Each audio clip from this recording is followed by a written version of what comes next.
வணக்கம். காவிரி கரையினிலே பங்குனி திங்களிலே செந்தாமரை மலர் பறித்து தமிழ் தாய்க்கு சூட்டிவிட்டு சிறந்தே பிறந்த தமிழுக்கு என் முதல் வணக்கம். பங்குனி மாதம் விசுவாவசு தமிழ் ஆண்டின் நிறைவான மாதம். பார்வதி பரமேஸ்வரன், முருகன் தெய்வானை, ராமர் சீதை, அரங்கநாதர் ஆண்டாள், மீனாட்சி சுந்தரேஸ்வரர் என்ற தெய்வீக திருமணங்கள் இம்மாதத்தில் நடந்ததாக ஒரு குறிப்பு உள்ளது. இந்த மாதத்தில் செயல்படும் வழிபாடு, தானம், தர்மம் இவை 1000 பசுக்களை தானம் செய்ததற்கு சமம் என்று கூறப்பட்டுள்ளது. மேலும் தமிழ்நாட்டு பெண்கள் தன் கணவர் நீடூழி வாழ வேண்டும் என்பதற்காக அனுசரிக்கப்படும் காரய நோன்பு இந்த மாதத்தில் நடைபெற இருக்கிறது. இத்தகைய சிறப்புமிக்க மாதத்தில் தமிழ் வளர்க்கும் பணியில் முதலாவதாக நிகழும் திருச்சிராப்பள்ளி தமிழ் சங்கத்தில் பேச வாய்ப்பு கிடைத்ததுக்கு பெருமைப்படுகிறது.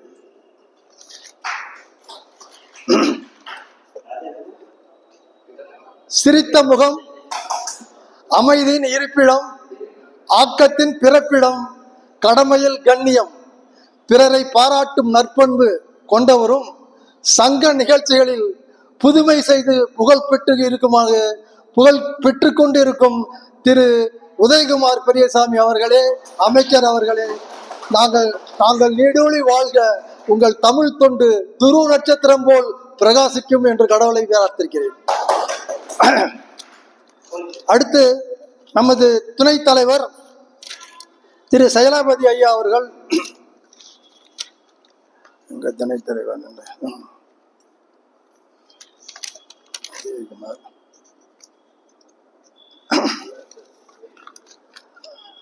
ஐயா அவர்கள் முனைவர் பட்டம் பெற்று உரிமை தனலட்சுமி கல்லூரியில் பல ஆண்டுகள் பணியாற்றி ஓய்வு பெற்றவர்.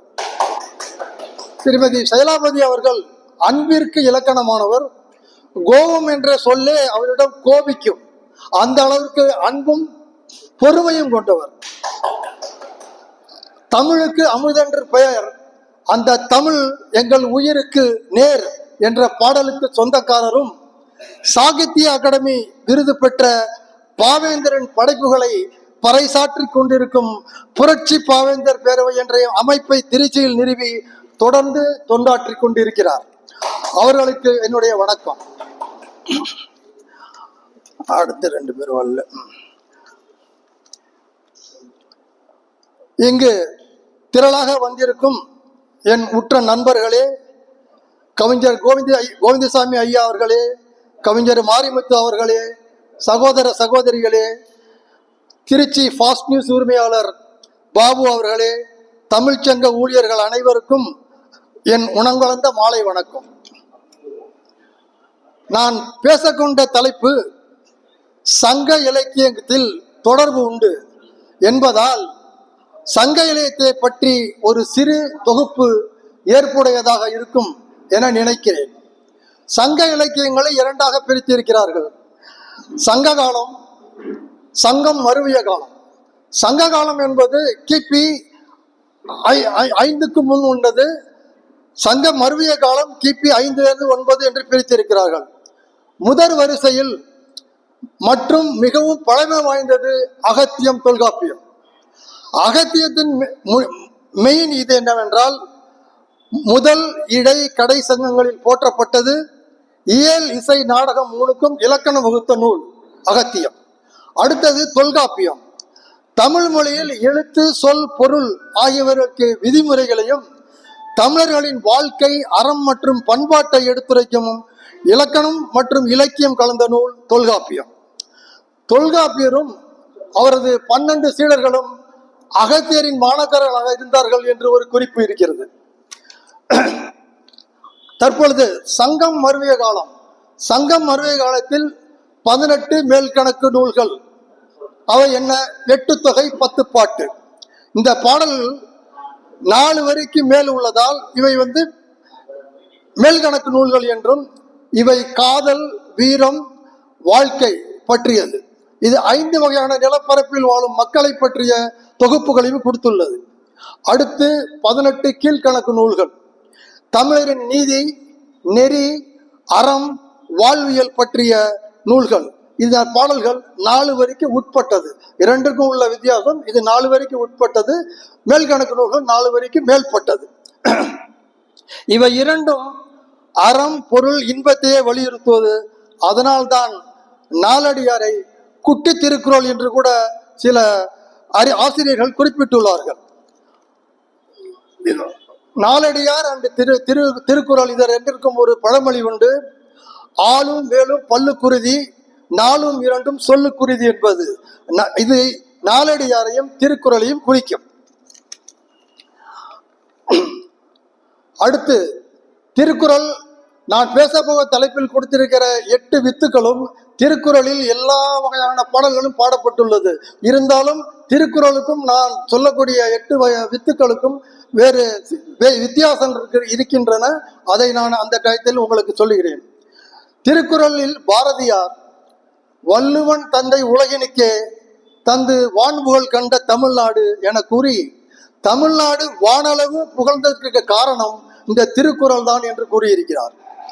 திருக்குறள் முதல் பாடல் அகல முதல இருத்தெல்லாம் ஆதி பகவன் முதற்றை உலகு. இதில் அந்த உயிரெழுத்தின் முதல் எழுத்து. அதை 1330வது பாடல் ஊடுதல் காமத்தில் இன்பம் அதற்கின்பம் கூடி மியங்க பெறின் இன் மெய்யெழுத்தின் கடைசி எழுத்து. ஆக உயிரெழுத்தில் ஆரம்பித்து மெய்யெழுத்தில் முடித்திருக்கிறார். தமிழில் 247 எழுத்துக்கள் இருந்தாலும் மெய்யெழுத்தும் உயிரெழுத்தும் தான் மிக முக்கியமானது. அதை தவிர மெய்யெழுத்து உயிர் மெய்யெழுத்து இது 18 × 12 216 வரும்.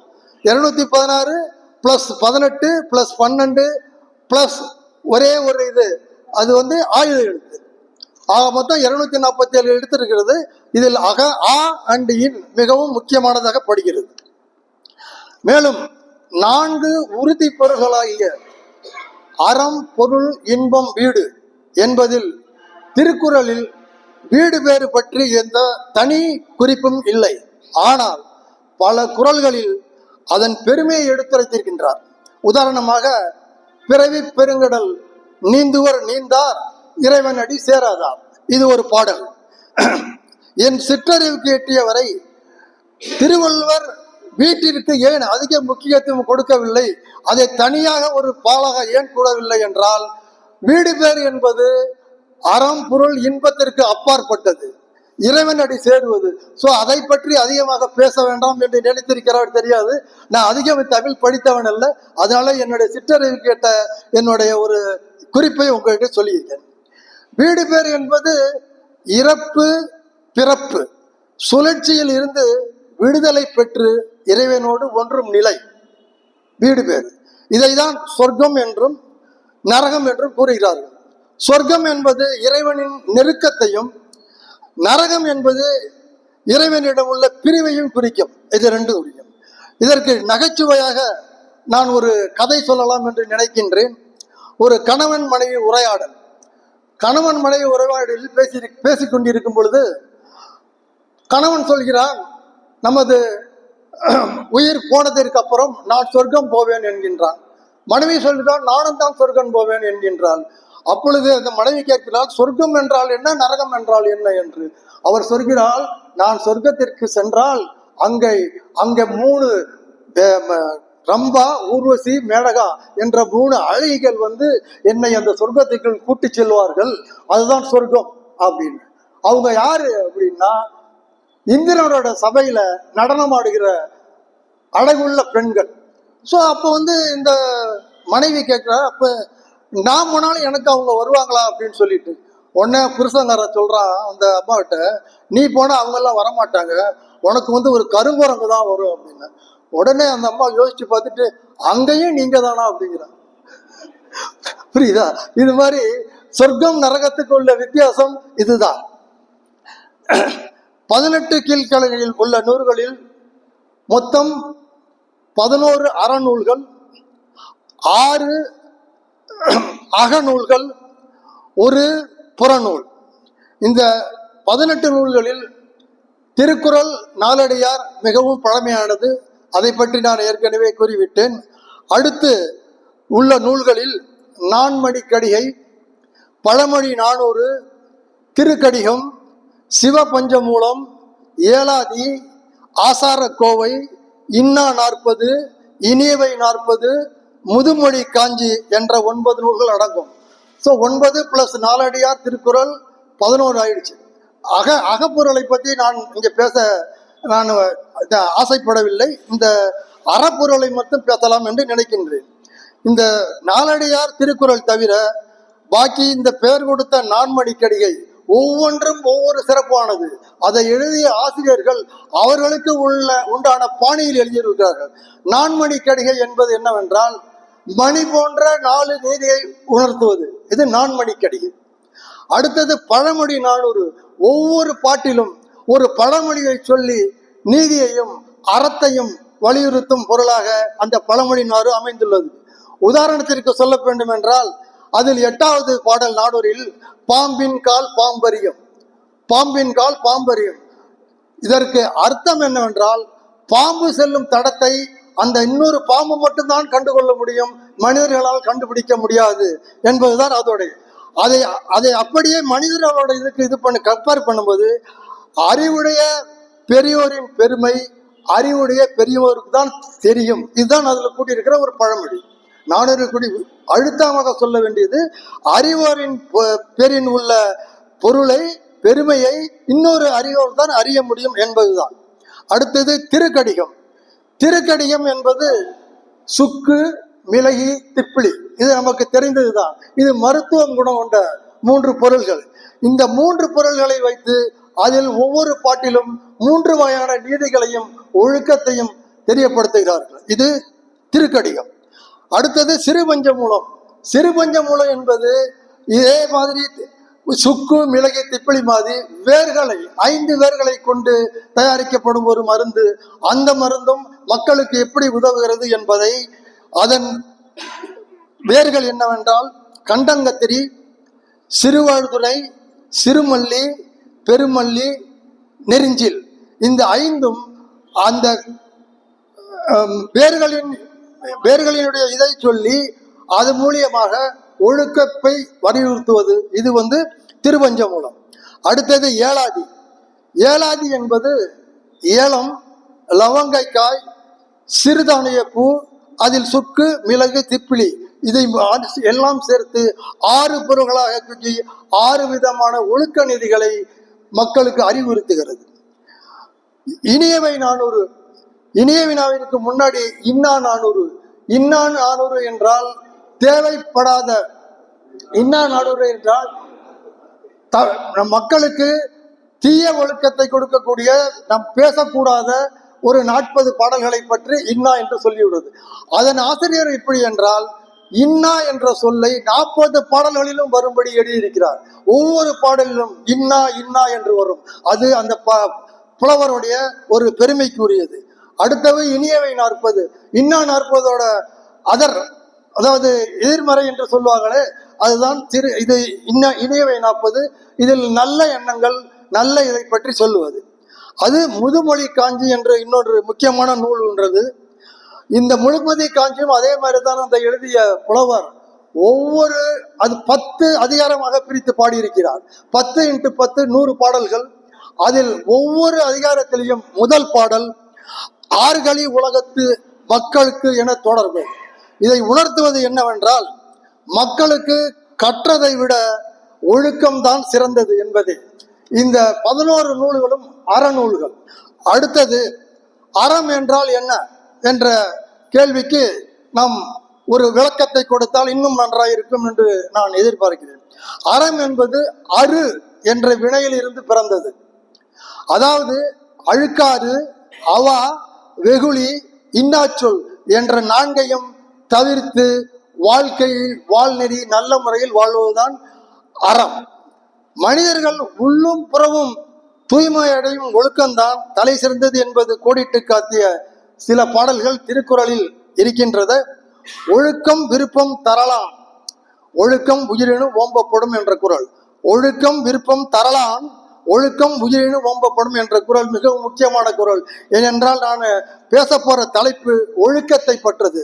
இதில் என்ன சொல்கிறார் என்றால் திருவள்ளுவர், ஒருத்தனுக்கு எல்லா விதமான இதை விட உயிரானது ஒழுக்கம் தான். ஒரு சிறந்த மனிதனுக்கு, ஒரு மனிதன் நல்லபடியாக வாழ்ந்தான் என்று கூறுமை என்றால் அவன் ஒழுக்கத்தை கடைபிடித்து அவன் இருக்க வேண்டும் என்ற இதை வெளிப்படுத்துகிறார். அடுத்தது, பொதுவாக மனதில் தீய எண்ணங்கள் வைத்துக் கொள்ளக்கூடாது. மனதில் தீய எண்ணங்கள் இல்லாமல் வாழ வேண்டும் என்ற அடிப்படையில் மனத்துக்கண் மாசிலன் ஆதல் அனைத்து அரண் ஆகுல நீரப்பிற என்ற குறளும் மனது சுத்தமாயிருந்து இது பண்ணியாக நம்ம வாழ்க்கையில் நல்லபடியாக வாழலாம் என்று கூறியிருக்கிறார். அடுத்தது, நன்மை தீமைகளை ஆராய்ந்து செயல்படுவது அறம். எது நன்மை எது தீமை ஒருத்தர் சொல்றாருன்னா அதுல எது கெட்டது நல்லது என்று அதை உணர்ந்து நாம் செயல்படுவது அறம் என்று கூறும்போது, எப்பொருள் யார் யார் வாய் கேட்பினும் அப்பொருள் மெய்ப்பொருள் காண்பது அறிவு என்ற குறளும் மிக முக்கியமானதாக கருதப்படுகிறது. இந்த ஒழுக்கத்தை பற்றி பழம்பெரும் புலவர் ஔவையார் ஆத்திச்சூடியில் என்ன கூறியிருக்கிறார்? அறம் செய்ய விரும்பு, ஆறுவது சினம், இயல்வது கரவேல், ஈவது விளக்கேல் என பாடியுள்ளார். இன்னும் அது தொடர்ச்சியாக செல்கிறது. ஒரு 15-16 வார்த்தைகள் வரும் அதில். அதே மாதிரி ராமாயணம் மகாபாரதம் இந்த ஐந்திலும் சுருக்கமாக சொல்ல போனால் அவை அறிவுறுத்துவது என்னவென்றால் அறம் அண்டு 5 அவை வலியுறுத்துவது என்னவென்றால் இந்த ராமாயணம் மகாபாரதம் என்ற இதிகாசங்கள் தர்மம் நீதியைத்தான் மையப்பொருளாக வைத்து சித்தரிக்கப்பட்டுள்ளது. ஓகே. அடுத்தது, தனி மனிதனுக்கு உரிமையானது இன்ப வாழ்வு, அதற்கு துணையாக விளங்குவது பொறியியல் வாழ்வு, அவற்றிற்கெல்லாம் அடிப்படையாக விளங்குவது அறவாழ்வு. திருக்குறள் அறம் பொருள் இன்பம் என்று கூறியிருக்கிறாரே, அதையே கடைசியாக அறவாழ்வு, நடுவில் பொறியியல் வாழ்வு, அதன் மூலியமாக நமக்கு உண்டாவது இன்ப வாழ்வு. தனி மனிதனுக்கு உரிமையானது இன்ப வாழ்வு, அதற்கு துணையாக விளங்குவது பொறியியல் வாழ்வு, அவற்றிற்கெல்லாம் அடிப்படையாக விளங்குவது அறவாழ்வு என்று புலவர்கள் கூறியிருக்கிறார்கள். அடுத்து, ஒருத்தன் ஒழுக்கமாக வாழ்கிறான், ஒழுக்கத்தை கடைபிடித்து வாழ்கிறான் என்று கூறுவதற்கு அவனுடைய ஐம்பொறிகளையும் தன்னுடைய கண்ட்ரோல் அதில் வைத்து வாழ வேண்டும் என்று கூறியிருக்கிறார். ஒருமையில் ஆமை போல் 5 அடக்கல் ஆற்றின் எளிமையும் ஏமாப்பு உடைத்து என்று திருக்குறள் பாடியிருக்கிறார். அதாவது கண், காது, மூக்கு, மெய், வாய் என்ற 5 பொருள்களையும் அடக்கினால் 7 பிறப்பிலும் பேரின்பம் அடைவான் என்று கூறப்பட்டுள்ளது. இத்துடன் என்னுடைய முன்னுரையை நிறைவு செய்து தலைப்பிற்குள் செல்லலாம் என்று கருதுகிறேன்.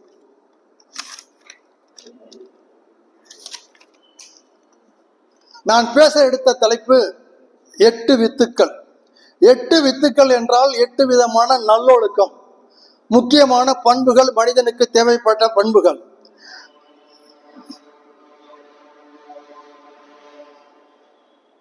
தான் 8 வித்துக்கள் என்பது நல்லொழுக்கத்தை விளைக்கும் 8 முக்கிய பண்புகள். இதை ஒழுக்க நெறி என்றும் உயர் விளைச்சலுக்கு வித்தாகும் என்று கூறியுள்ளார்கள். அதனால்தான் 8 வித்துக்கள் என்ற தலைப்பை நான் உங்கள் முன் வைத்திருக்கின்றேன். இதை பற்றி பெருவாயின் முள்ளியார் என்ற புலவர் கிபி 7-8ஆம் நூற்றாண்டில் பாடிய 10 பாடல்களின் தொகுப்புதான் ஆசாரக்கோவை. நான் முன்னே குறிப்பிட்ட 11 அறம் நீதி நூல்களில் புகழ் பெற்றது ஆசாரக்கோவை. சுருங்கச் சொன்னால் ஆசாரம் என்பது தனி மனித ஒழுக்கம், கோவை என்பது அதை அடுக்கி கூறுதல். ஒழுக்கத்திற்கு உயிரான 8 செயல்களை அடுக்கி கூறியதால் அதற்கு ஆசாரக்கோவை என்ற பெயர் வைத்திருக்கிறார்கள். அவர் குறிப்பிட்ட 8 செயல்கள் என்ன? பிறர் செய்த உதவியை உணர்ந்து நன்றி கூறுதல், பொறுமை உடையவராக இருத்தல், இனிய சொற்களையே பேசுதல், எந்த உயிர்க்கும் துன்பம் தராதிருத்தல், கற்றறிதல், உலகத்தோடு ஒட்டி வாழுதல், அறிவுடைய பெரியோரை துணை கொள்ளுதல், நல்ல குணம் உடையவர்களுடன் நட்பு பாராட்டுவது. இந்த 8 தலைப்பை பற்றியும் நான் ஏற்கனவே சொன்னபடி உலக திருமுறை என்ற திருக்குறளில் இதை பற்றி நிறைய பாடல்கள் இருக்கின்றன. ஆகவே அதை பற்றி அதிகமாக ஆசாரக்கோவை ஆசிரியர் என்ன சொல்லியிருக்கிறார் என்பதை நாம் பார்ப்போம். ஆசாரக்கோவை ஆசிரியர், ஒரு ஒழுக்கமுள்ள மனிதன் காலையில் எழுந்தது முதல் இரவு உறங்கச் செல்லும் வரை என்னென்ன ஒழுக்கத்தை கடைபிடிக்க வேண்டும், வீட்டிலும் சரி வெளியிலும் சரி, பெரியோர்களுக்கு மரியாதை கொடுப்பதிலும் சரி, பொது இடங்களில் பழகுவதை பற்றியும் அதில் விவரமாக கூறுகிறார். அப்படி ஒழுக்கமுடன் ஒருத்தன் வாழ்கிறான் என்றால் அவையால் என்ன பயன் என்பதையும் அவர் பாடியுள்ளார். இதை என்ன பயன் கிடைக்கும் என்பதை நான் கடைசியில் சொல்ல ஆசைப்படுகிறேன். என்ன இது வேணுமா? நீங்க பேசுங்க, நிறைய நேரம் நீங்க இருட்டுல டயத்தை பார்க்காதீங்க. 6, 7 அச்சா.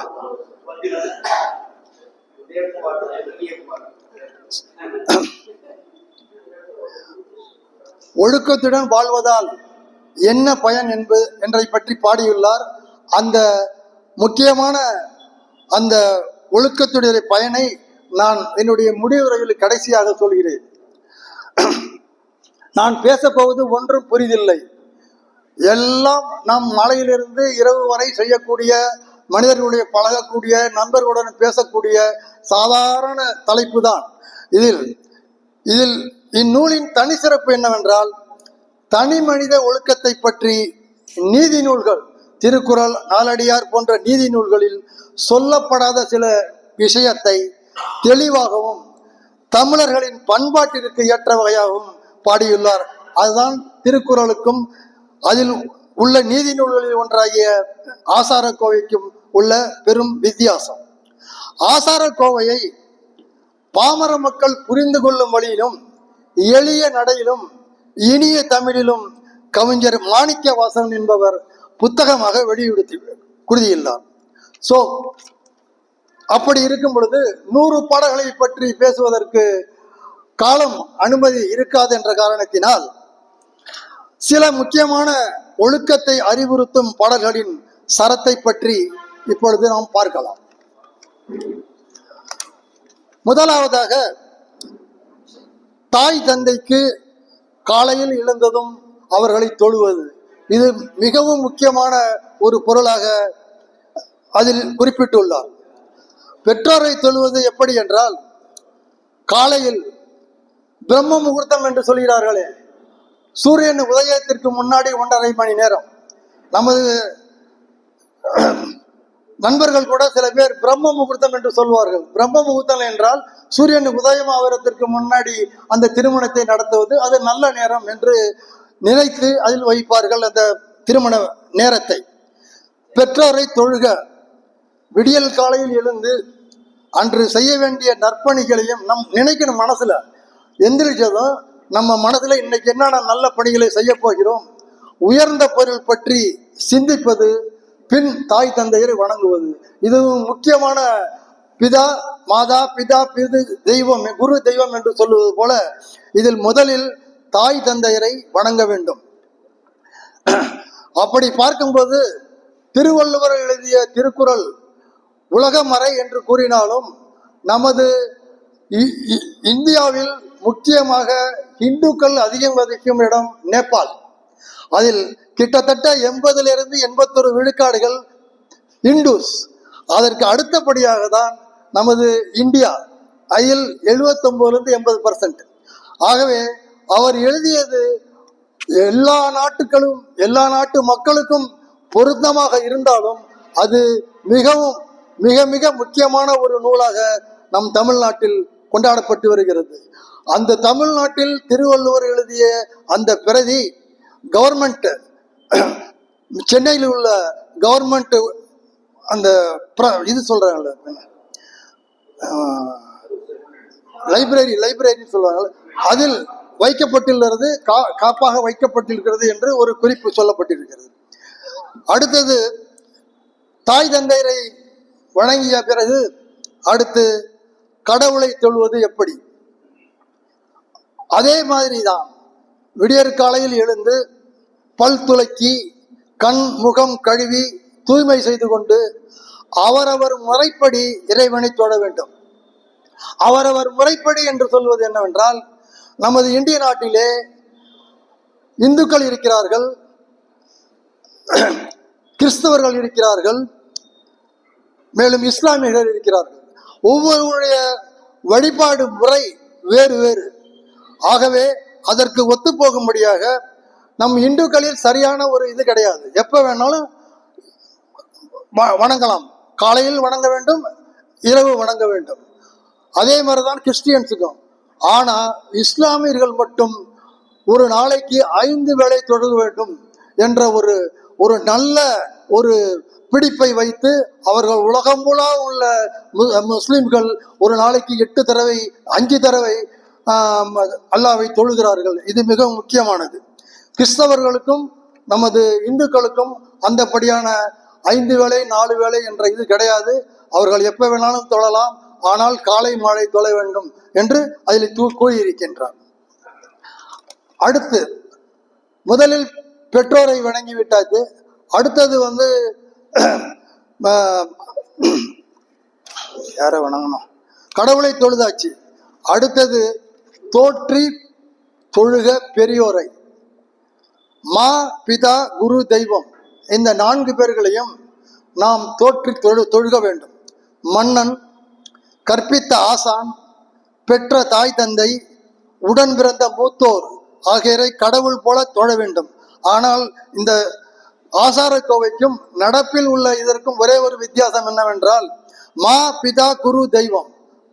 ஆனால் இதில் உடன் பிறந்த மூத்தோர்கள் அவர்களையும் நீ கடவுள் போல போற்றி தொடக்க வேண்டும் என்பது இந்த ஆசார கோவை ஆசிரியர் கொடுத்த ஒரு அடிஷனல் இன்ஃபர்மேஷன். அடுத்து உணவு உண்ணும் முறை. காலையில் எழுந்து தாய் தந்தையை வணங்கியாயிட்டு, அடுத்தது கடவுளை வணங்கியாயிட்டு, அடுத்தது பெரியோர்களை தோடுதாச்சு. அடுத்து உணவு முறை. உணவு உண்ணும் முறை என்கிறது ஒரு பெரிய ஒரு தலைப்பு. உணவு உண்ணும் முறையை எப்படி உண்ணுவது என்றால், முதலில் கை கால் வாய் கழுவி உண்ணும் உணவை வணங்க வேண்டும். கிழக்கு பார்த்து உட்கார்ந்து உண்ணுவதற்கு ஆரம்பிக்க வேண்டும். இந்த காலத்துல உணவு எப்படி உண்ணுகிறார்கள் என்றால் நமக்கு தெரிந்ததுதான். நம்ம வீட்டு பிள்ளைகளும் அப்படித்தான் செய்கிறார்கள். டிவி பார்த்துக்கிட்டே சாப்பிடுவாங்க. ஒருத்தன் கம்ப்யூட்டரை இது பண்ணிட்டே பக்கத்தில் வச்சுட்டு சாப்பிடுவாங்க. இந்த மாதிரி இதெல்லாம் இருக்கு. அது மாதிரி எல்லாம் உணவு உண்ணக்கூடாது. ஸ்திரமாக ஒரு இடத்தில் உட்கார்ந்து உணவை வணங்கி பின் உண்ண வேண்டும் என்று சொல்கிறார்கள். அதுவும் சூரியன் உதிக்கும் திசையை நோக்கி உட்கார்ந்து உணவு உண்ண வேண்டும். அதற்கு காரணம் என்னவென்றால், சூரியன் உதிக்கும் திசையில் நேர்மறை ஆற்றல்கள் அதிகரித்து ஆயுளை அதிகமாக்கும் என்பது ஒரு கருத்து. அடுத்தது, இப்பொழுதெல்லாம் முன்மாதிரி இலையை போட்டு சாப்பிடுற வழக்கம் அதிகமாக குறைந்து விட்டது. பந்திகளை தவிர, கல்யாண வீட்டில் தவிர வேற எங்கேயும் இலை போட்டு சாப்பாடு சாப்பிடுகிறதில்லை. நாம் எல்லாரும் டேபிளிலும் தட்டிலையும் உட்கார்ந்து சாப்பிட்டு கொண்டிருக்கிறோம். ஆனால் அந்த இலை போட்டு சாப்பிடுவதற்கு அதுக்கு ஒரு நீதி சொல்லியிருக்கிறார் இந்த ஆசார கோவையின் ஆசிரியர். அவர் என்ன சொல்கிறார் என்றால், இலையை போட்டு சுற்றி வட்டமாய் நீர் தெளிக்க வேண்டும். முதலில் வயதானவர்கள், நோய்பட்டவர்கள் கண்டிப்பாக கிழக்கு நோக்கி அமர்ந்து சாப்பிடும் வழக்கம் மேற்கொள்ள வேண்டும் என்கின்றார். சரி, இலையை சுற்றிலும் தண்ணீர் தெளித்த பிறகு 4 உணவு பருக்கையை எடுத்து இலையின் வலது முறையில் வைத்து இயற்கைக்கும் முன்னோர்களுக்கும் முதலில் நன்றி கூற வேண்டுமா. எடுத்ததுமே உணவு உண்ண ஆரம்பிக்க கூடாது. அடுத்து உணவு உண்ணுவதற்கு முன் கை கழுவ வேண்டும். கையில் ஈரம் காய்வதற்கு முன் சாப்பிட தூங்க வேண்டும்.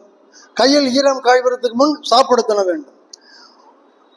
அடுத்தது, நாம் நல்ல ஸ்திரமாக இடத்தில் அமர்ந்து உண்ண வேண்டும். உணவை சிந்தாமல், கால் மேல் கால் போடாமல் வேறு வேலைகளுடன் உண்ணக்கூடாது. அப்படி இருக்கும் பொழுது, இப்போது கல்யாண வீட்டில் விருந்து பற்றி நாம் எல்லோரும் பார்த்திருக்கின்றோம். கல்யாண வீட்டில் முக்கியமாக எல்லோரும் வந்திருப்பார்கள். ஆனால் பந்திக்கு செல்லும் பொழுது பார்த்தீர்கள் என்றால் எல்லாரும் அடிச்சு பிடிச்சிட்டு போவாங்க. அப்போ என்ன சொல்றாருன்னா, அது மாதிரி போகும்போது நீங்க வயதானவர்களுக்கு முக்கியத்துவம் கொடுக்க வேண்டும், அவர்களை முதலில் விடுங்கள் என்று சொல்லுகிறார்.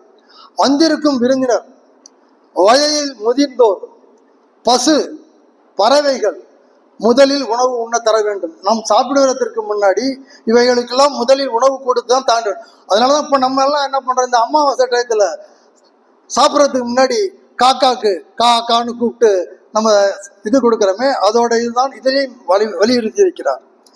பெரியவர்களுடன் பந்தியில் அமர்ந்து உண்ணும் பொழுது அவர்களை முதலில் உண்ண அனுமதிக்க வேண்டும். அதே மாதிரி அவர்கள் உண்டு எழுதுவதற்கு முன்பாக நாம் எழுந்திருக்க கூடாது. அந்த வழக்கம் நம்ம இதில் இன்னமும் இருக்கு. நம்ம யாராச்சும் உட்கார்ந்தானா பந்தியில பார்ப்போம், பெரியவர் யாராச்சும் இருந்தாருன்னா அவங்க எந்திரிச்சதுக்கு அப்புறம் நம்ம எந்திரிக்கணுங்கிற ஒரு பழக்கம் இருக்கு. அதையே தான் இங்கேயும் குறிப்பிட்டு இருக்கிறார். அடுத்தது, பெரியவர்களை நெருக்கமாக இடித்து கொண்டு உட்காரக்கூடாது. ஒரு வயதானவர் உட்கார்ந்துருக்காருன்னா அவரை நல்ல அவர் சௌரியமா உட்கார மாதிரி வச்சுட்டு நம்ம கொஞ்சம் தள்ளி உட்காரணும் அப்படிங்கிறார். அதே மாதிரி பெரியவர்களின் வலப்பக்கம் அமர்ந்து உண்ணக்கூடாது. இதெல்லாம் அந்த ஒழுக்க நெறிகளில் ஒன்று என்று கூறியிருக்கிறார். அடுத்தது, உணவு சாப்பிட்டு முடித்தவுடன் நாம் எல்லோரும் என்ன செய்கிறோம், தண்ணீர் குடிக்கிறோம். ஆனால் ஆசிரியர் என்ன சொல்கிறார் என்றால், உணவு சாப்பிட்டு முடிந்தவுடன் தண்ணீரை 3 முறை உள்ளங்கையில் ஊற்றி குடிப்பது நல்லது. அது எதற்காக என்றால், தங்கியிருக்கும் உணவுப் பொருட்கள் உள்ளார வேண்டும். அதிகமாக தண்ணீர் குடிப்பதை நிறுத்த வேண்டும். அதற்கு காரணம் ஜீரண சக்தி குறையும் என்பது. எதை எப்படியே உண்பது என்பதை பற்றி சொல்லிவிட்டேன். அடுத்தது, நமது பந்திகளில் என்ன நடக்கின்றது, எந்த சுவை உள்ள பொருளை முதலில் உண்பது, எதை கடைசியில் உண்பது என்பதை வரையறுத்திருக்கிறார். நமது ஐஞ்சுவை அறுசுவை உணவு என்று சொல்வது இனிப்பு, புளிப்பு, உவர்ப்பு, கார்ப்பு, கசப்பு, தோற்பு இவை கலந்தது. அநேகமாக நாம் திருமணங்களில் இந்த 6 வகை உணவுகளும், அதாவது சுவை உணவுகளும் கலந்துதான் பரிமாறுவார்கள். அப்படி இருக்கும் பொழுது எதை முன்னாடி உண்பது என்பதை பற்றி ஆசிரியர் கூறியிருக்கிறார். என்னவென்றால், இந்த காலத்தில் நான் முதலில் சொன்னபடி கல்யாணம் முடிந்து கொண்டிருக்கும் போதே சாப்பிடுவதற்கு எல்லாரும் ஓடுகிறார்கள், அடித்து பிடித்து கொண்டு சாப்பிட உட்காடுகிறார்கள். அதற்கு முன்னாடியே இலையில் எல்லாத்தையும் பரிமாறி வச்சிடறாங்க. ஆனால் அந்த காலத்தில் பார்த்தீர்கள் என்னால் உட்கார்ந்த பிறகு ஒவ்வொரு ஐட்டமா எல்லாத்துக்கும் பரிமாறுவார்கள். அப்படி இருக்கும்போது இப்ப என்ன சொல்றாங்கன்னா, முதலில் சாப்பிட வேண்டியது இனிப்பு சுவை. ரொம்ப பேர் இனிப்பை சாப்பிடாத வேற ஐட்டம் நான் கடைசியில சாப்பிடுகிறேன் அப்படிம்பாங்க. ஏன் அந்த இனிப்பு சுவையை முதலில் சாப்பிடுகிறேன் என்றால், இனிப்பு சாப்பிட்டால் உமிழ்நீர் சுரக்கும். உமிழ்நீர் சுரந்தால் உங்களுக்கு செரிமானம் அதிகமாகும். இது இனிப்பு. அதே மாதிரி கடைசியில் எதை சாப்பிடுவது, கடைசியில் கசப்பு. முதலில் இனிப்பு, கடைசியில் கசப்பு. இதற்கு இடைப்பட்ட நிலையில் மற்ற உணவு வகைகளை உண்ண வேண்டும் என்று ஆசிரியர் கூறுகிறார். அடுத்து, உணவை உண்பதிலும் எவ்வளவு உண்ண வேண்டும் என்ற ஒரு நீதி உள்ளது. காலையில் ராஜா, காலையில் அரசர் மாதிரி உண்ணலாம், மதியம் மந்திரி மாதிரி உண்ணலாம், இரவில் பிச்சைக்காரனை போல உண்ண வேண்டும். அப்படி என்றால் அளவு இரவில் குறைத்து சாப்பிட வேண்டும், மதியானம் இன்னும் கொஞ்சம் ஜாஸ்தி, காலையில நிறைய சாப்பிடலாம். அது இப்போ சயின்டிஃபிக்கா என்ன சொல்றாங்க அப்படின்னா, யாருமே காலை பிரேக்ஃபாஸ்ட்டை ஸ்கிப் பண்ணக்கூடாது.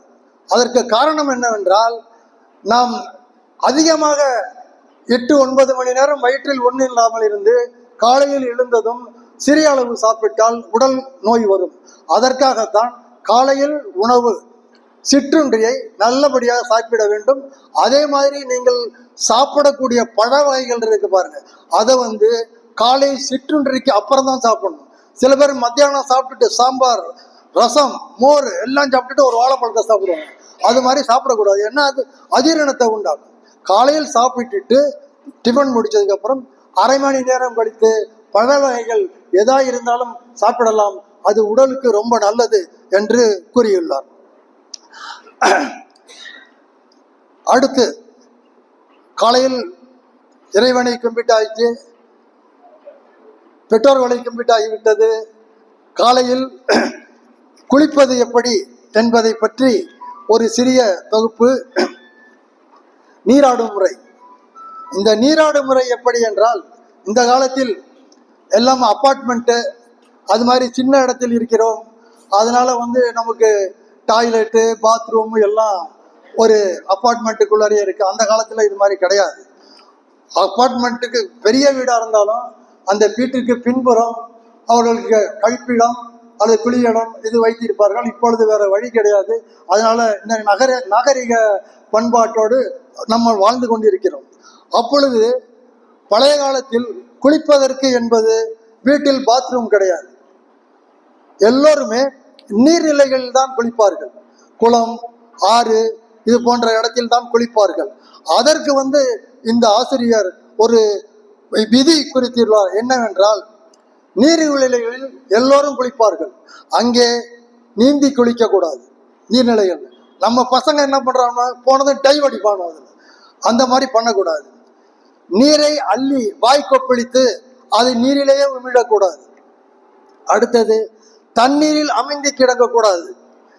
உடல் காய்ப்பு, உடலில் லேசாக ஜுரம் அந்த மாதிரி இருந்தால் கூட குளிக்க வந்துவிட்டால் தலையோடு முழுகித்தான் குளிக்க வேண்டும். உடல் மட்டும் குளித்து விட்டு வரக்கூடாது. இது சாஸ்திரப்படி குளியல் இல்லை என்கிறார்.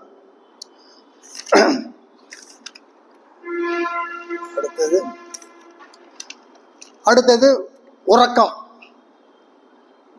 உறங்கும் போது காலையில் எப்படி இறைவனை வணங்கினோமோ அதே போல் உறங்கும் போதும் இறைவனை கைகூப்பி தொழ வேண்டும்.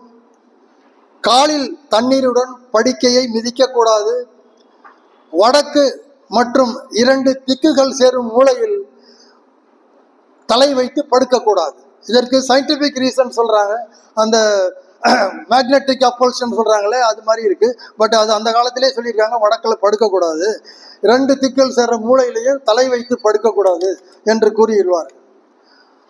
அதன் பிறகு ஆசிரியர் கூறுவது, அறிவுடைய பெரியோர்கள் செய்யாத 5 செயல்கள். அறிவுடைய பெரியோர்கள் செய்யாத 5 செயல்கள் என்னவென்றால், அடுத்தவன் மனைவி மேல் ஆசை வைப்பது, கல் குடித்தல், திருடுதல், சூதாடுதல், கொலை செய்தல். இச்செயல்களை செய்பவர்கள் பழி சொல்லுக்கு ஆளாவதுடன் நரகத்திற்கு செல்லும் வழியாகும். அடுத்து, சில பேர் கண்ட இடத்திலும் சிறுநீர் கழிப்பதும்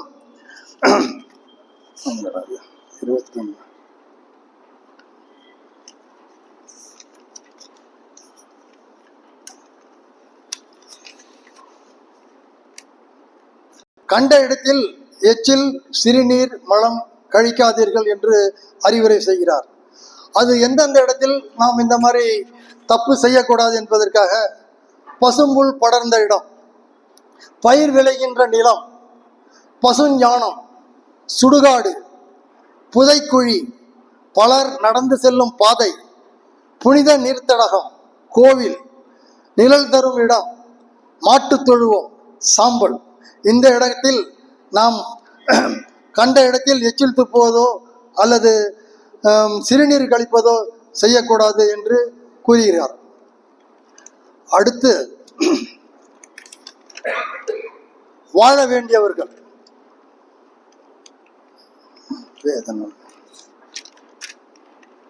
நான் அறிவுடையார் செய்யத்தகாத 5 செயல்களை பற்றி சொன்னேன்.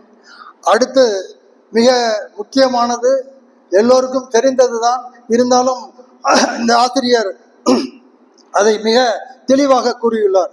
கணவன் மனைவி கூடும் கோலம். கணவன் மனைவி கூடும் காலத்தில் இரண்டாக பிரித்திருக்கிறார். கூடுங்காலம், கூடாத காலம்.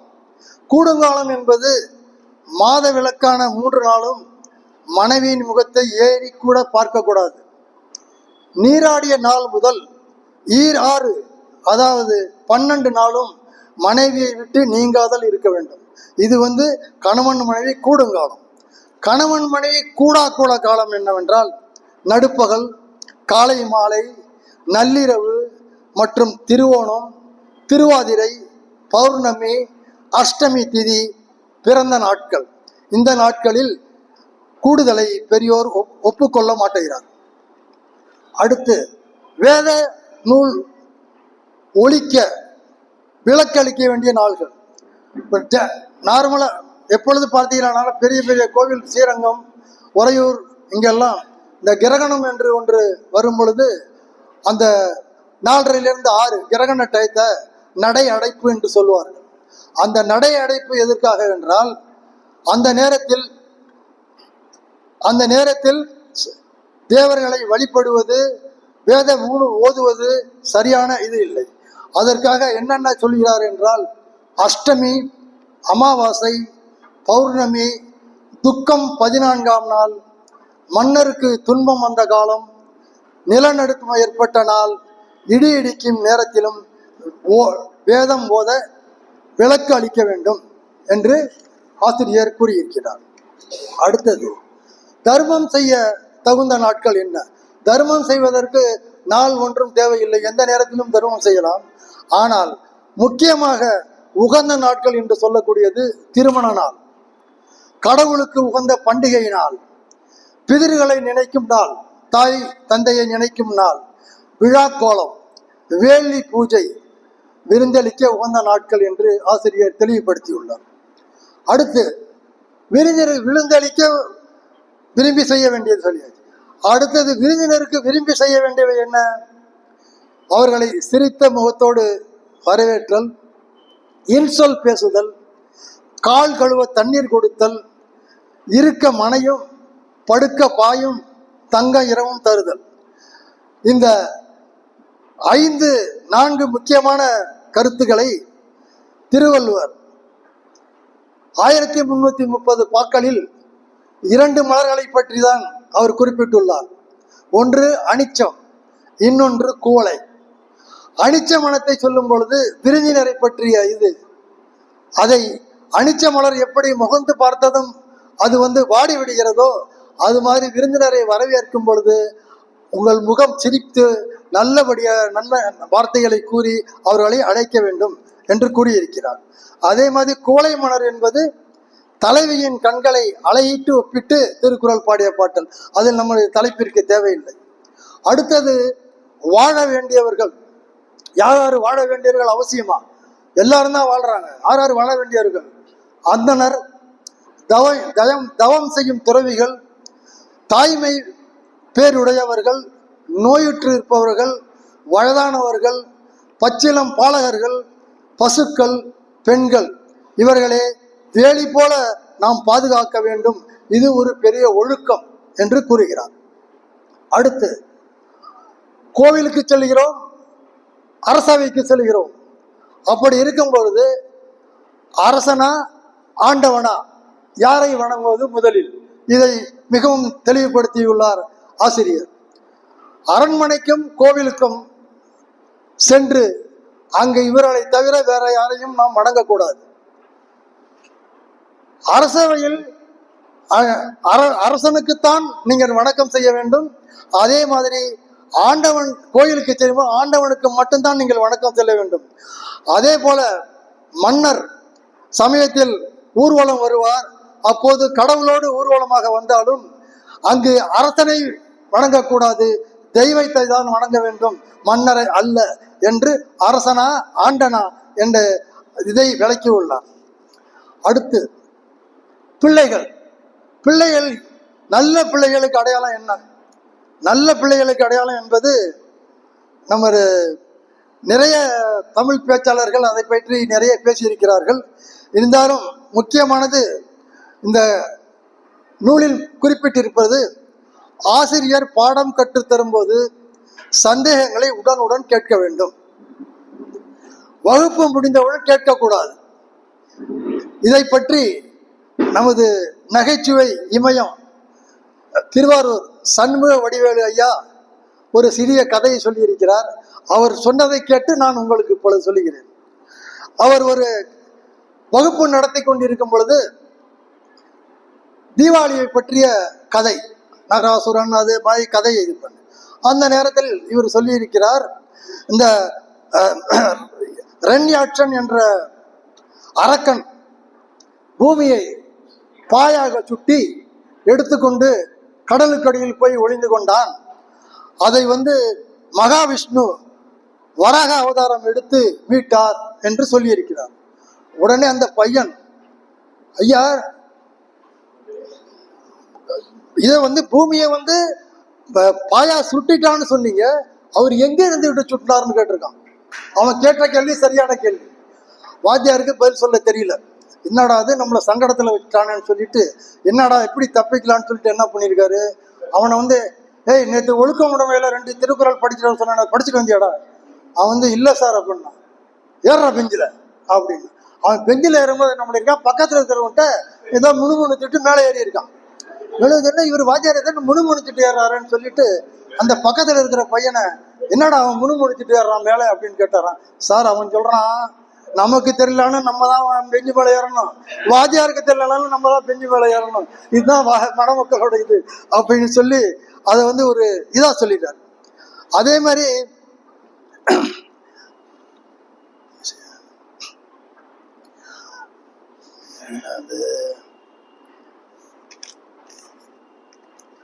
அதே மாதிரி உங்களுக்கு எல்லோரும் மிகவும் அறிமுகமானவர் தென்கட்சி சுவாமிநாதன் என்ற பெரும் புலவர்.